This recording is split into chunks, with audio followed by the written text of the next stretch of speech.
Hai teman-teman yang berbahagia, berjumpa kembali dengan saya Dr. Andri, spesialis kedokteran jiwa dari Rumah Sakit EMC Alam Sutera Tangerang. Sengaja saya membuat video terkait dengan stigma pada pengobatan psikiater. Biasanya kita tahu bahwa banyak pasien yang datang ke psikiater itu takut karena takut makan obat. Ini menjadi menarik nih teman-teman, karena sebenarnya di satu pihak ketika seorang pasien diminta untuk makan obatan lain seperti misalnya obat darah tinggi, obat kolesterol, obat gula darah, obat pengencer darah, ya, itu biasanya mereka tidak terlalu masalah untuk makan obat tersebut. Bahkan ada beberapa pasien yang dikatakan harus menggunakan obat tersebut seumur hidup pun kebanyakan tidak terlalu protes. Tetapi ketika si pasien itu digunakan penggunaan obat-obatan psikiater seperti obat untuk bantu tidurnya atau bantu kecemasannya atau bantu depresinya, belum saja diresepkan oleh si dokter, ini saya nih pengalaman pribadi, itu pasiennya udah langsung bilang atau takut, tuh obatnya nanti bisa bikin ketergantungan atau tidak dok? Padahal sebenarnya proses dari pengobatan psikiater sendiri secara psikofarmakologi atau dengan obat itu adalah menstabilkan atau menyeimbangkan sistem saraf pusatnya dulu. Kemudian baru setelah sistem saraf pusatnya itu membaik, si pasien juga dapat melakukan pengobatan lain seperti psikoterapi ataupun belajar untuk mengatasi kondisinya dengan bagus. Atau kalau kita bilang itu belajar untuk mengelola kecemasannya, belajar untuk mengelola sendiri kegalauan hatinya misalnya. Pada kondisi tertentu seperti insomnia, si pasien seringkali takut nih, gangguan tidur ini kan kalau misalnya makan obat nanti ketergantungan. Tapi dia sendiri nggak bisa tidur. Jadi kecemasannya itu karena nggak bisa tidur dan takut nanti ketergantungan. Tambah bingung kan otaknya itu.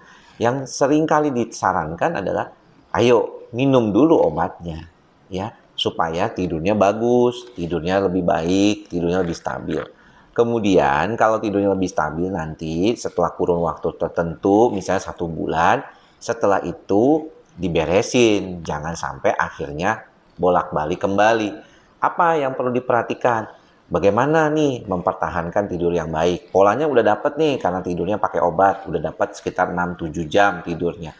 Lalu diperhatikan, ada nggak sumber-sumber masalah yang mungkin terjadi? Bisa saja disebabkan oleh faktor lingkungan, misalnya tempatnya berisik, atau sebenarnya lebih banyak karena faktor kejiwaannya.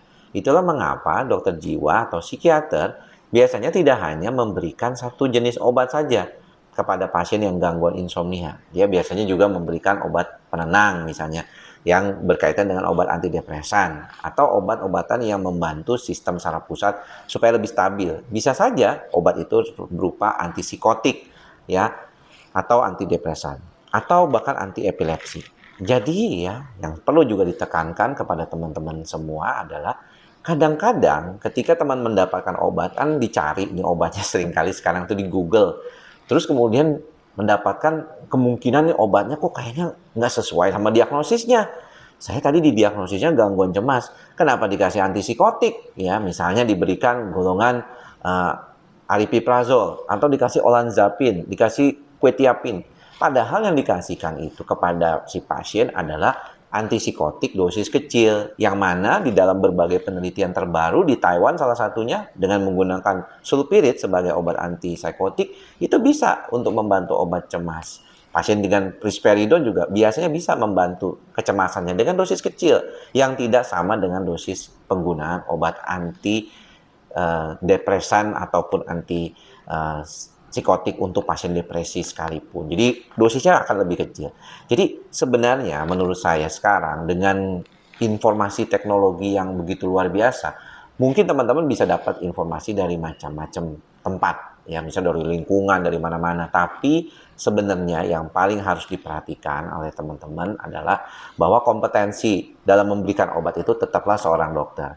Jangan percaya dengan omongan-omongan orang, tetangga, saudara, yang bilang obat dokter jiwa bisa bikin otak jadi lemot, otaknya jadi ciut, ataupun bisa bikin ketergantungan, kecanduan, apalagi ya. Padahal apa yang bikin kecanduan gitu ya. Pasiennya masih ngerokok, tapi masih takut makan obat jiwa. Ngerokoknya berani kok, yang bikin kecanduan jelas, tapi kok makan obat dokter jiwa takut. Ini kan dilematis. Pada dasarnya yang saya alami selama sekitar 14 tahun lebih ini, membantu teman-teman mengalami gangguan kejiwaan dan berobat ke saya menyadari bahwa stigma di antara kondisi pasien gangguan kejiwaan itu masih sangat besar. Kita pikirkan saja ya, secara undang-undang aja ada istilah ODGJ, orang dengan gangguan jiwa. Orang pikirnya orang dengan gangguan jiwa itu orang gila, orang dengan schizophrenia katanya. Yang mana secara kondisi sekarang itu sebenarnya tidak lagi dikatakan sebagai orang gila gitu, karena kata-kata stigmatis gila itu sangat luar biasa, nggak bagus gitu ya. Tapi nggak tahu tuh bahwa sebenarnya insomnia, gangguan cemas, bipolar, depresi sebenarnya juga adalah gangguan kejiwaan, atau orang yang mengalaminya disebut ODGJ juga gitu. Jadi tidak perlu khawatir teman-teman, kalau dalam pengobatan dokter jiwa silakan berobat dengan baik, dengerin apa kata dokternya. Kalau ada keraguan jangan tanya ke yang lain, tanyanya sama dokternya ya. Kalau dokternya nggak mau jawab, lo gimana dok? Boleh nggak saya minta second opinion? Silahkan, tapi jangan lewat media sosial. Datanglah ke tempat praktek dokter itu berada, supaya teman-teman mendapatkan penjelasan yang tepat dan cukup baik ya. Jangan sembarangan kasih dapat informasinya ya. Mudah-mudahan bermanfaat apa yang saya sampaikan. Semoga teman-teman semua berbahagia.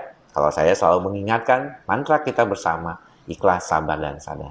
Semoga semua makhluk berbahagia. Salam sehat jiwa. Bye-bye.